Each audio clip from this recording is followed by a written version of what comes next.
You find a wallet with $300 in it. What do you find in the wallet that makes you keep the money? The ID of someone who owes me $300. A piece of paper with "keep the $300" written on it. Edit. Whoa, it escalated quickly. Found a wallet with just shy of $3,000 in it in Walmart parking lot. Had rubber bands keeping it closed. Recognized the guy. Was part of the housekeeping contractors at my job. This was on a Friday after work and housekeeping isn't in on the weekends.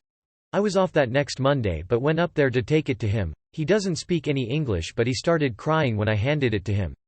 Didn't even count it, just pulled out $200 and gave it to me.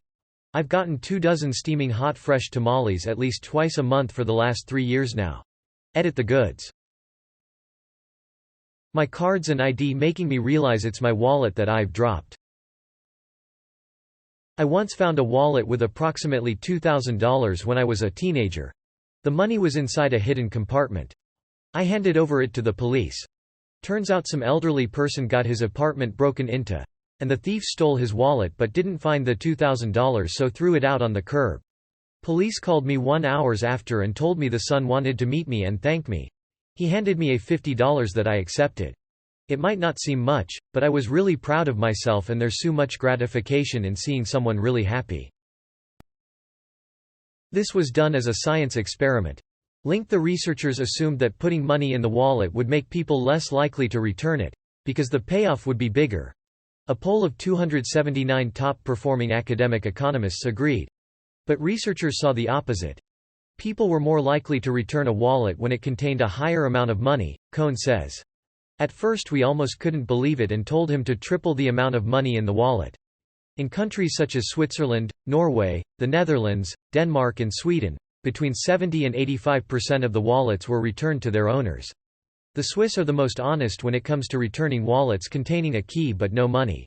Danes, Swedes and New Zealanders were even more honest when the wallets contained larger sums. In countries such as China, Peru, Kazakhstan and Kenya, on average only between 8 and 20% of the wallets were returned to their owners. Although the proportion of returned wallets varied widely between countries, in almost all countries wallets with large sums of money or valuable contents were more likely to be returned. Link. Makes sense. For a lot of people, taking 20 quid is something they can live with, while depriving someone of far more would start to make them feel more guilty. Exactly. If it's $20, finders keepers, losers weepers. But I'm not gonna fuck someone over it's their freaking life savings. Or even just rent.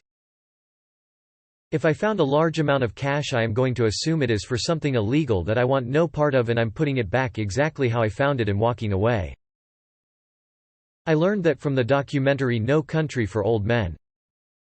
Wife's family is from Peru. When we went there for vacation I had to adjust what I considered living in poverty. I was told that they couldn't keep ducks in the parks because people would catch them to eat. I would guess they are the 8% country. And the keeping of the money has less to do with honesty and more to do with survival. It's easy to be honest when you aren't hungry. Another factor is that countries with more poverty tend to have more corrupt institutions. So unless you have a direct way to contact the owner, many people won't go to the police because of the mistrust that they may keep it for themselves. It's easy to be honest when you aren't hungry. This is well written, I like it. Very succinct. That's exactly what I thought when I read the less honest list. All incredibly poor countries. While the more honest list are all relatively wealthy. It's almost like most crime is caused by poverty and not a lack of moral character. When I give food to the poor, they call me a saint. When I ask why they are poor, they call me a communist. Dom Elder Camara, Archbishop of Recife in Brazil. Makes me think, too, of a story I read about a guy who studied sleight of hand magic tricks as a cover for learning to pickpocket. First time actually pickpocketing, he pulled a wallet with like $500 cash from a guy on the bus. And then wondered why somebody riding a city bus would have that much, and concluded that it was probably rent or something else important. This would have been back when debit cards were starting to be more popular, too. He gave the man his wallet back, claiming it had been on the floor, and never tried that again. Found a wallet outside my work with about $600 in it. Didn't recognize the face as a coworker, so I brought it home and mailed it to the address on it the next day. I've been getting Christmas cards from them every year since then. If there is no way of identifying the owner. Once I found around $800 in cash near the entrance to a Whole Foods. I turned it in to customer service and they asked me for my phone number and said that if no one had claimed it in 48 hours, they would give it to me. About 2 hours later I got a phone call from a girl nearly in tears thanking me because that was her money for rent. So, I feel like even if you find no context with money or a wallet, there are ways to try to get it back to whoever it belongs to. $300. Found a total of 3 wallets during my time here in NYC. 2 had no cash but ID and credit cards. Third had $20 and all the other stuff. Hunted down all 3 and gave them back. All were just happy to get the ID back, which is a bitch to replace.